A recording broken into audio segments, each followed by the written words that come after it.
Oke, ketemu lagi dengan saya, masih bersama saya Ignatius Aryono Putranto.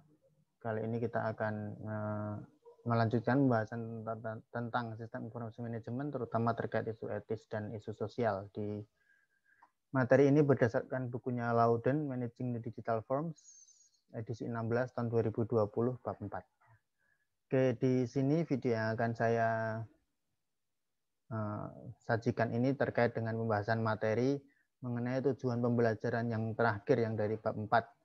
Ya, jadi pertanyaan yang harus dijawab dari bukunya Loudon untuk tujuan pembelajaran 4-4 adalah how have information systems affected laws for establishing accountability and liability and the quality of everyday life. Jadi di sini nanti kita akan bersama-sama melihat sebenarnya bagaimana sih kualitas sistem informasi, kemudian bagaimana kaitannya dengan akuntabilitas dan tanggung jawab terhadap produk sistem informasi, serta bagaimana kaitannya antara penggunaan sistem informasi dengan kualitas hidup kita sehari-hari.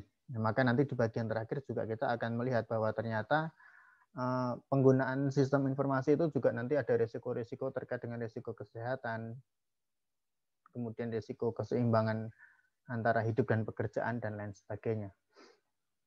Oke, kita mulai dari yang pertama dulu berkaitan dengan computer related liability problems. Jadi sebenarnya ini pemaparannya sangat detail di bukunya Loudon berkaitan dengan kalau misalnya software itu ada masalah, ya itu kemudian atau pengguna merasa kurang puas dengan penggunaan software dan lain sebagainya, terus yang harus bertanggung jawab itu siapa? Nah, di sini poin yang mau saya sampaikan itu hanya satu, ya, dari sekian banyak artikel tulisannya Loudon, saya mengambil yang ini saja. Loudon mengatakan, in general, it's very difficult, if not impossible, to hold software producers liable for their software products that are considered to be like books, regardless of the physical or economic harm that results. Jadi intinya adalah Loudon itu mengatakan, kalau kita bicara produk-produk digital seperti software, ya perangkat lunak itu kan sekarang semakin banyak dipakai kan gitu. Kita juga menggunakan banyak sekali software dalam kehidupan kita, ya, yang tertanam di komputer, laptop ataupun di handphone kita. Nah, kalau dibandingkan dengan produk lain yang cenderung lebih sifatnya fisik seperti buku, itu akan menjadi sangat sulit untuk bisa melihat kira-kira ketika nanti software itu ada masalah, kemudian yang harus tanggung jawab siapa? Atau ketika saya sebagai pengguna ternyata tidak puas, apakah saya bisa langsung menyalahkan produsen softwarenya bahwa ternyata softwarenya tidak memuaskan saya dalam hal kinerja? Nah, Loudon mengatakan ya ini sangat sulit gitu kan. Sangat sulit untuk mengharapkan produsen software itu bisa diminta pertanggungjawaban untuk hal seperti itu. Ya, bahwa produk softwarenya harus selalu berkualitas.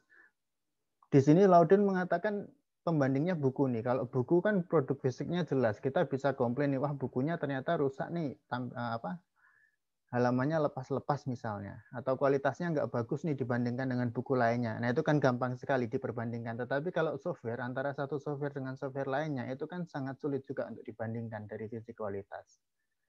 Maka terkait dengan liability problems atau pertanggungjawaban, ya, yang bertanggung jawab jika ada masalah, maka di sini Loudon mengatakan untuk produk-produk seperti software itu sangat sulit kalau kita mengharapkan produsen mau bertanggung jawab ketika terjadi masalah dalam produk mereka. Ya. Apalagi kalau teman-teman baca bukunya Loudon, di sana nanti juga disebutkan bahwa kualitas software satu dengan software lainnya itu sangat sulit untuk dibandingkan sebenarnya. Ya, karena kan masing-masing memiliki karakteristik yang tertentu kan gitu ya, karakteristiknya sendiri-sendiri. Itu yang pertama.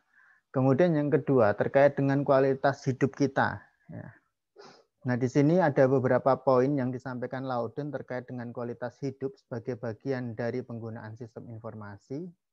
Ya, bagaimana sistem informasi mempengaruhi kualitas hidup manusia. Yang pertama ini, ya, belum saya.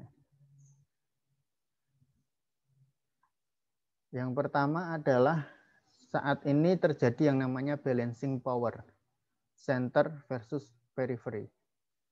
Nah, yang mau ditekankan di sini adalah, ini rangkuman saya juga, di era komputasi yang sekarang, dengan model jaringan dan lain sebagainya, sekarang itu kita dapat mengatakan powernya itu merata, ya, kekuasaannya itu merata.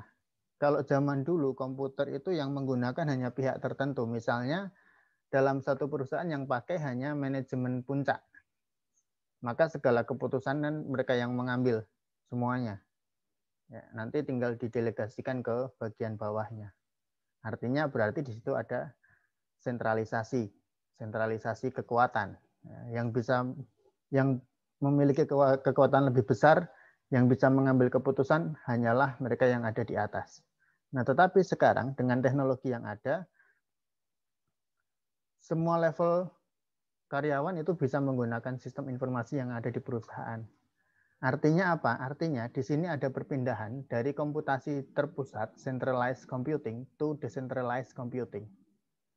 Ya, jadi sifatnya sekarang komputasinya terdesentralisasi, tidak semua kekuatan komputasi itu ada di manajemen puncak misalnya, tetapi sudah bisa sampai ke bawah-bawahnya.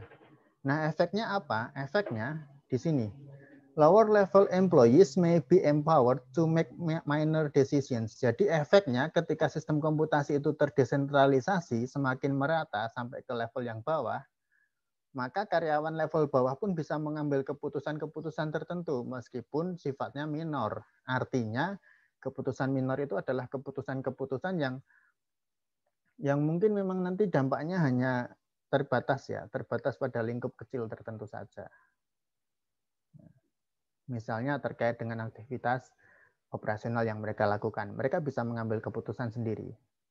Tetapi ya meskipun desentralisasi seperti itu, ya, dan tadi sudah ditekankan bahwa karyawan level bawah itu bisa mengambil keputusan secara minor, tetapi kemudian di sisi yang lain disebutkan bahwa key policy decisions can be as centralized as in the past. Untuk beberapa keputusan-keputusan kunci, keputusan-keputusan utama itu tetap harus diserahkan kepada manajemen puncak. Jadi di sini kita bisa melihat dikotominya gitu kan, bahwa sistem komputer yang terdesentralisasi saat ini yang bisa diakses oleh siapapun di perusahaan itu mengakibatkan karyawan level bawah pun tetap bisa mengambil keputusan tertentu, tapi skalanya minor. Sedangkan keputusan-keputusan kunci itu tetap nanti harus diambil oleh manajemen puncak, ya, tetap terpusat. Tidak semuanya serta-merta full desentralisasi. Ya, kemudian yang kedua, kualitas hidup ini kaitannya adalah rapidity to change, ya. Perubahan yang sangat cepat ketika perusahaan sekarang mulai menggunakan sistem informasi, apalagi dengan adanya jaringan internet. Perubahan apa? Reduce response time to competition. Ya, jadi ini kaitannya dengan waktu yang dibutuhkan perusahaan untuk melakukan aktivitas operasinya. Maka di sini dua hal yang menarik bagi saya. Lauden mengatakan information systems have helped to create much more efficient national and international markets. Jadi sebenarnya sistem informasi itu ada untuk membantu dalam rangka menciptakan pasar nasional dan pasar global atau pasar internasional yang lebih efisien. Efisien itu berarti kaitannya dengan apa? Time consuming yang lebih rendah. Nah, maka kemudian disebutkan pula, today's rapid moving global marketplace has reduced the normal social buffers that permitted businesses many years to adjust to competition. Jadi sekarang itu semuanya berjalan dengan sangat cepat, terutama dalam hal bisnis kan gitu ya, sehingga perusahaan juga harus mengalami kompetisi di mana ternyata mereka tidak bisa memproses apapun dalam waktu yang lama. Ya, mereka harus bisa secepat mungkin beradaptasi dengan kondisi sekarang, di mana sistem informasi sekarang menuntut menciptakan pasar yang efisien, pasar yang fast response ceritanya. Berarti ketika perusahaan masuk dalam kompetisi, mereka juga harus merespons secara cepat juga. Maka di sini disebutkan rapid moving global marketplace. Jadi pergerakan yang cepat dari pasar secara global ini pada akhirnya telah mengurangi mengurangi delay lah ya, buffer mengurangi kelambatan secara norma sosial. Artinya gini, konsumen itu pengennya cepet kan gitu toh. Seperti kalau kita belanja online lah misalnya. Kan kita pengennya direspon cepat oleh penjual. Fast response nih. Kalau nggak fast response ditinggal. Nah itu contoh simpelnya. Ya, tuntutan-tuntutan seperti itu yang sekarang dihadapi oleh perusahaan-perusahaan. Ya. Sehingga perusahaan harus efisien, proses bisnisnya harus bisa cepat merespon pasar dan lain sebagainya. Kemudian terkait kualitas kehidupan yang ketiga, maintaining boundaries, family, work, and leisure. Ya, jadi ini konsep tentang bagaimana kita bisa menyeimbangkan antara kehidupan keluarga, pekerjaan, dan kesenangan kita, leisure. Nah, di sini disebutkan oleh Loudon dalam bukunya The Danger of Ubiquitous Computing, Telecommuting, Nomad Computing, Mobile Computing, and the Do Anything Anywhere Computing Environment is that it is actually coming true. Ya, jadi sebenarnya orang-orang itu sudah mulai memperkirakan nih bahwa komputasi yang mobile yang bisa dilakukan dimanapun itu sebenarnya ada bahayanya. Apa bahayanya? Bahayanya adalah kalau di era sekarang ketika teknologi komputasi itu bisa dilakukan kapanpun dan dimanapun, maka di poin yang kedua disebutkan tidak ada batasan yang jelas antara pekerjaan dan keluarga. Maka Loudon mengatakan the traditional boundaries that separate work from family and just plain leisure have been weakened. Kalau zaman dulu ketika sistem informasi tidak semobile sekarang, sistem komputasi itu tidak semobile sekarang, kan berarti orang dulu hanya punya PC di kantor. Maka ketika dia bekerja, menggunakan PC ya hanya di kantor. Begitu sampai rumah dia sudah melakukan hal-hal yang sifatnya urusan-urusan rumah tangga kan gitu. Tidak mungkin kan dia bawa PC-nya bolak-balik dari rumah ke kantor setiap hari. Nah, di era itu ada batasan yang kuat antara pekerjaan dan urusan di rumah, urusan keluarga. Tetapi sekarang ketika pekerjaan itu bisa dilakukan dimanapun, bahkan dilakukan di rumah, maka akhirnya batasan atau sekat antara keluarga dan pekerjaan ini akan menjadi semakin lemah. Sudah sangat sulit ditentukan mana pekerjaan, mana urusan rumah, karena di rumah pun bekerja kan gitu. Kemudian terkait dengan kualitas berikutnya, dependence and vulnerability. Ketergantungan dan kerentanan ini ceritanya. Di sini intinya yang saya ambil, Loudon mengatakan, today our businesses, governments, schools, and private associations such as church are incredibly dependent on information system. Loudon menyebutkan bahwa saat ini tuh hampir seluruh organisasi, apapun bentuknya, semua institusi itu sangat tergantung pada sistem informasi. Ya. Efeknya apa? Kalimat berikutnya. Therefore, highly vulnerable if the system fail. Karena semakin banyak institusi yang tergantung, yang sangat bergantung, sangat dependent dengan sistem informasinya, maka ketika sistem informasinya gagal, ya, itu menjadi masalah. Maka disebutkan di sana, karena institusi sangat bergantung pada sistem informasi yang dimiliki dalam rangka menjalankan aktivitas operasinya, maka mereka mengalami vulnerability, mengalami kerentanan. Kerentanan terhadap apa? Kerentanan terhadap masalah kalau sistemnya kacau, atau sistemnya gagal, atau sistemnya rusak.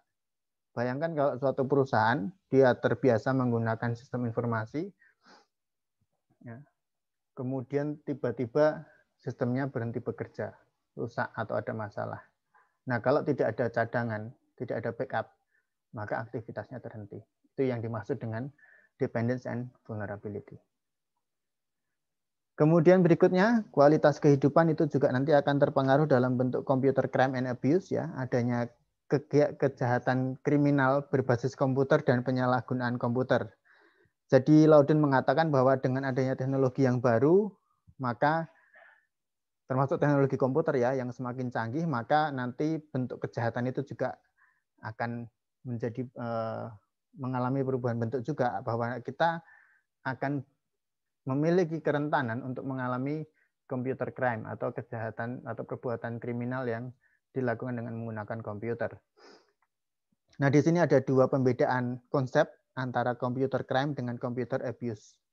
Computer crime is the commission of illegal acts by using computer or against a computer system. Jadi yang namanya kejahatan berbasis komputer itu berarti semua aktivitas atau tindakan ilegal yang dilakukan menggunakan komputer atau tindakan yang menyerang sistem komputer tertentu. Nah, jadi yang pasti computer crime itu ilegal, melanggar hukum. Namanya saja kriminal kan gitu ya. Apa sih contohnya? Contohnya misalnya kalian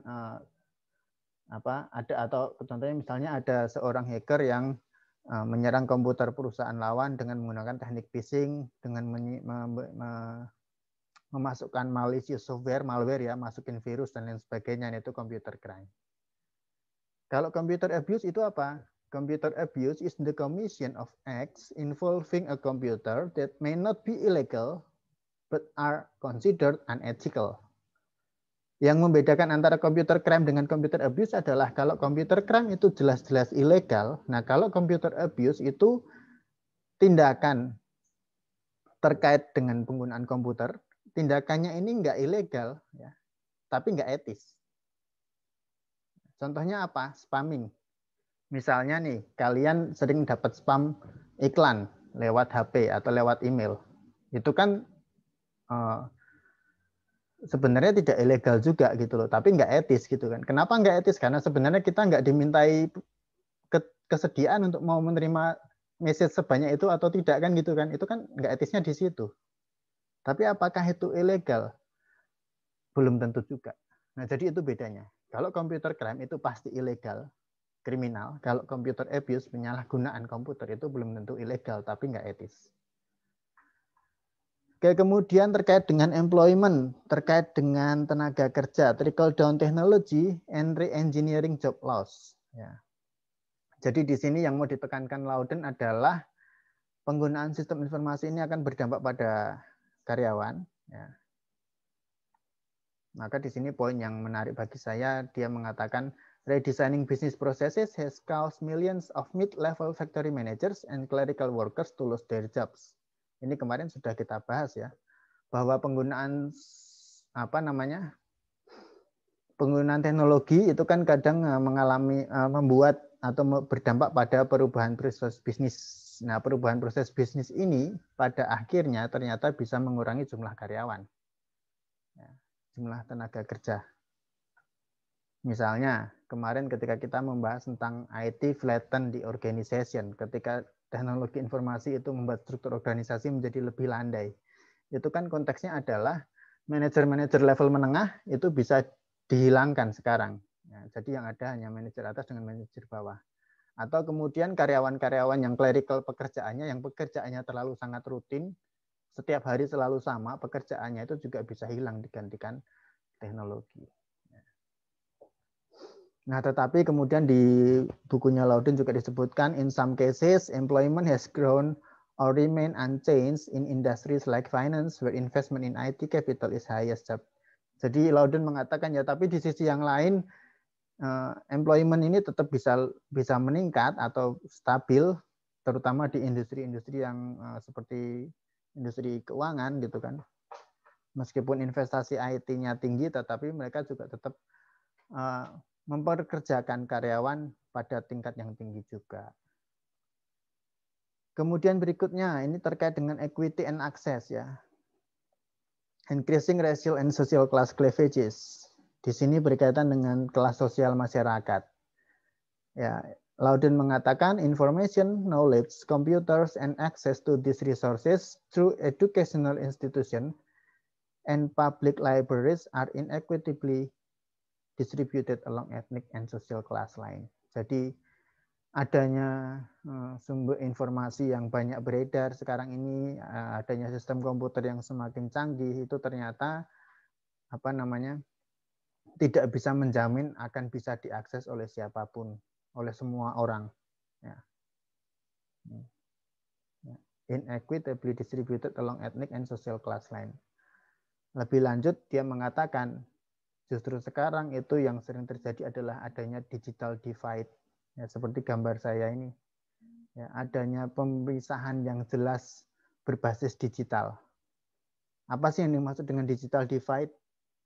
Digital divide itu semacam pemisahan kelompok orang antara orang yang memiliki kemampuan literasi digital yang tinggi dengan yang tidak bisa mengakses hal digital. Ya.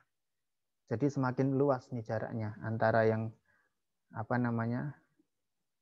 literate dan skillful untuk digital, computer literate and skilled, ya punya skill komputer yang tinggi, punya literasi komputer yang tinggi dibandingkan dengan mereka yang tidak punya skill dan literasi komputer yang rendah. Maka melahirkan konsep digital divide, adanya pemisahan, adanya gap berbasis digital antara sekelompok orang di dunia ini.